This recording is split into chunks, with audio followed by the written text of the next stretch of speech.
사막 위 붉은 석양이 서서히 내려앉습니다.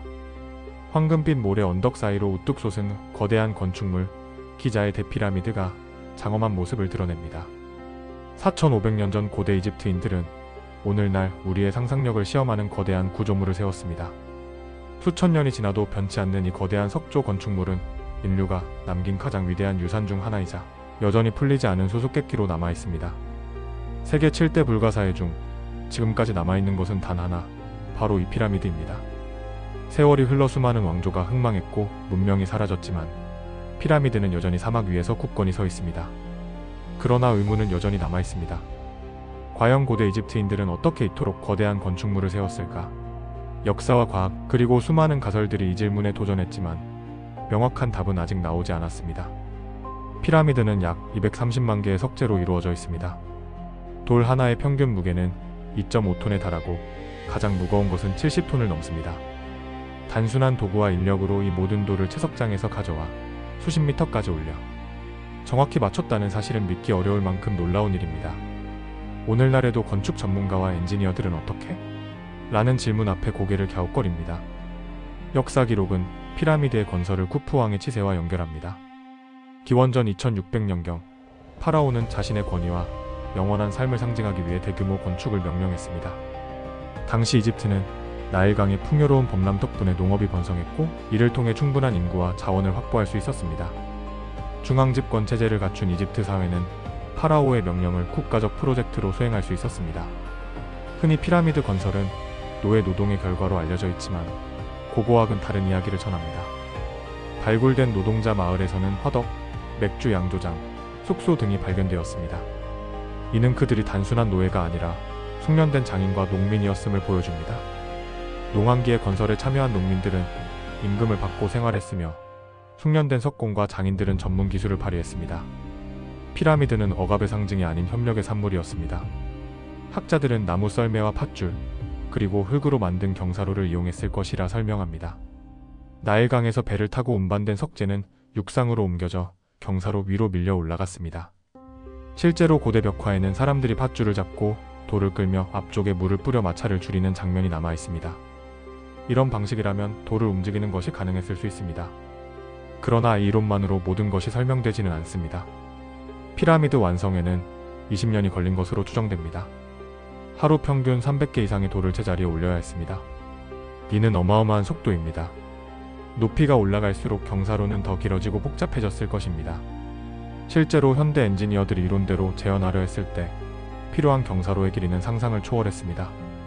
과연 고대인들이 그러한 경사로를 만들고 유지할 수 있었을까요? 석재 한 개의 무게는 2.5톤, 가장 큰 것은 70톤을 넘습니다. 오늘날에도 중장비 없이는 옮기기 어려운 무게입니다. 고대 이집트인들은 인간의 힘과 단순한 도구만으로 이를 옮겼다고 전해집니다. 당시 사람들은 어떻게 이런 거대한 돌을 정확히 제자리에 올릴 수 있었을까요? 이 장면은 지금도 역사와 과학 모두를 당황하게 합니다. 피라미드의 또 다른 놀라움은 정밀성입니다. 내면은 정확히 동서남북을 가리키며 오차는 불과 몇 분에 불과합니다. 돌과 돌 사이의 틈새는 칼날조차 들어가지 않을 만큼 촘촘합니다. 현대 레이저로 측정한 결과 그 정밀도는 오늘날의 기술로도 재현하기 쉽지 않은 수준이었습니다. 이는 단순한 건축이 아니라 수학과 천문학이 결합된 결과물임을 보여줍니다. 고대인들은 이처럼 엄청난 정밀성을 어떻게 구현했을까요? 당시에는 쇠붙이조차 흔치 않았습니다. 일부 연구자들은 단순히 돌을 쌓은 것이 아니라 별의 움직임과 해의 위치를 기준으로 전체 설계를 맞췄다고 주장합니다.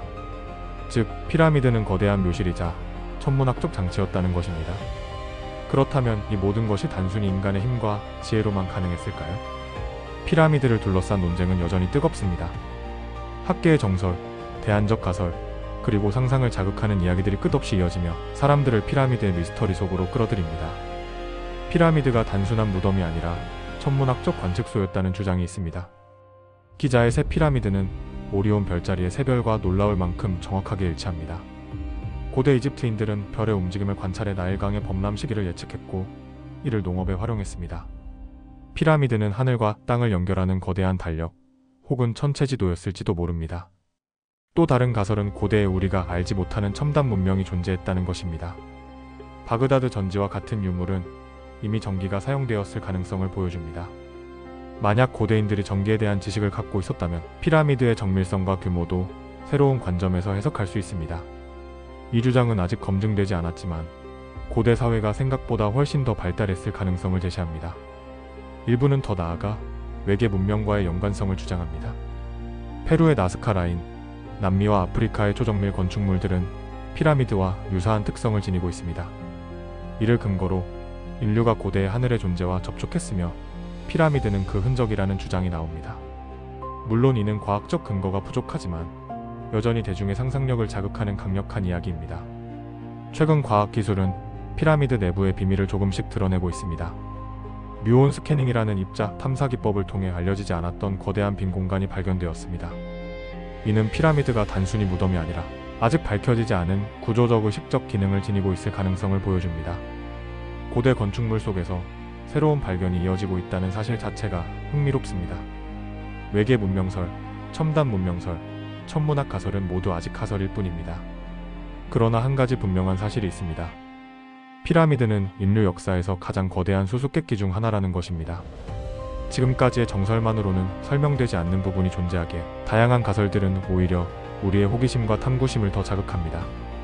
노동자 마을 발굴은 피라미드 건설에 대한 새로운 시각을 제공합니다.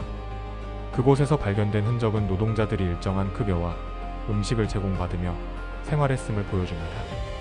화덕, 맥주 양조장, 정교한 주거지들이 발견되었으며 이는 이들이 국가적 프로젝트에 참여한 숙련된 장인이었음을 입증합니다. 피라미드는 억압이 아니라 협력의 산물이었음을 다시금 확인시켜줍니다. 장인들은 석재를 다듬고 각도를 맞추며 표면을 매끄럽게 하는 작업을 담당했습니다. 돌 위에는 그들이 남긴 작업 흔적이 지금도 남아있습니다. 이는 피라미드가 단순한 힘의 결과물이 아니라 뛰어난 기술과 정성의 결실이었음을 보여줍니다. 피라미드 건설은 파라오의 개인적 영광을 넘어 국가 전체가 참여한 프로젝트였습니다. 파라오는 신의 대리인으로 여겨졌고 피라미드 건설은 종교적 신념과 정치적 권위가 결합된 사건이었습니다. 이집트 사회 전체가 동원된 이 프로젝트는 그 시대 사람들에게 신성한 의무이자 자부심이었습니다. 그럼에도 불구하고 여전히 미스터리는 남습니다. 왜 그렇게 정밀해야 했는가? 왜 오리온 별자리와 일치하도록 설계했는가? 내부의 미지의 공간은 어떤 의미를 갖는가? 이러한 질문들은 지금까지도 명확한 답을 얻지 못했습니다.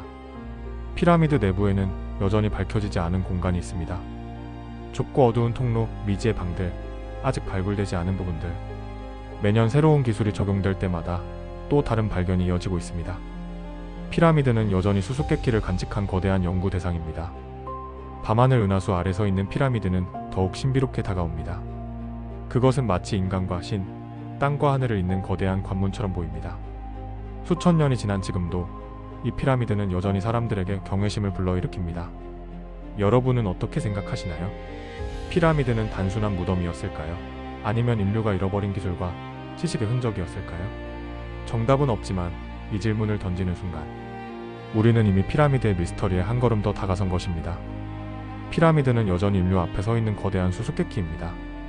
수천 년이 지나도 여전히 새로운 발견과 논쟁이 이어집니다. 다음 시간에는 고대 아메리카로 떠나 또 다른 미스터리 마야 문명의 멸망과 종말 달력을 살펴보겠습니다.